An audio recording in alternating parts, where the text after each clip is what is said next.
Malcolm Gladwell created the tipping point theory, which looks at the perfect combination of rights, essentially. So the right idea, the right time, the right place, and the right people that come together to make something happen.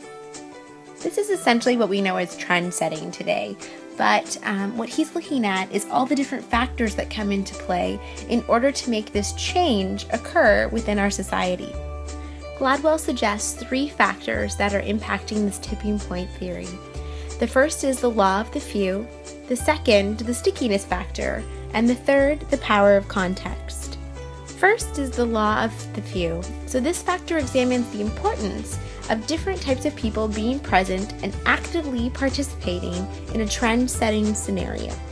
So within the law of the few, there are 3 different types of people that help to impact this trend-setting scenario and its ability to exist. The first are mavens, who are those knowledgeable people that you know who have come to be reliable sources of information. They do their homework, they do their research to ensure that they know what products and items are best.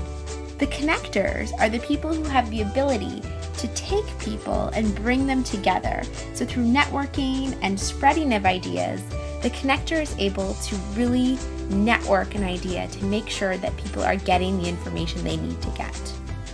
Lastly is the salesman, who are the individuals who have the ability to sell anything. So what they do is they take all the information that's given by the mavens and they find the right people through the connectors, and they're what make it all come together. Once you have all the right people in place, the next factor that becomes important is the stickiness factor, which means that your idea can't just be any idea. It has to have a lasting impact and the ability to sustain itself. A great example of this is Sesame Street, which has stood the test of time and has really stuck with us. The last piece of the puzzle is the power of context. Without this, nothing would actually stick. In order to be successful in changing something and having this trend take off, the historical context, the time and place which this is happening need to be carefully considered in order for something to become and remain continually relevant. In his book, Gladwell gives multiple examples of the way that the tipping point theory can impact society and has impacted society and will continue to do so according to his perspective. He gives examples, and one of these major examples is the rise of the hush puppy era in New York City in the late 90s.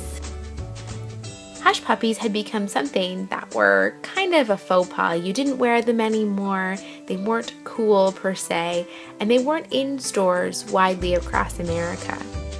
From that point on, the trend was set. All across America, hush puppies were available in stores again because the right group of people had said it was a good thing to wear these shoes, and it just spiraled on from there. The tipping point theory is something that is not going away anytime soon. As trends continue to set with social media, so does the need for something like the change theory and tipping point theory that's proposed by Gladwell.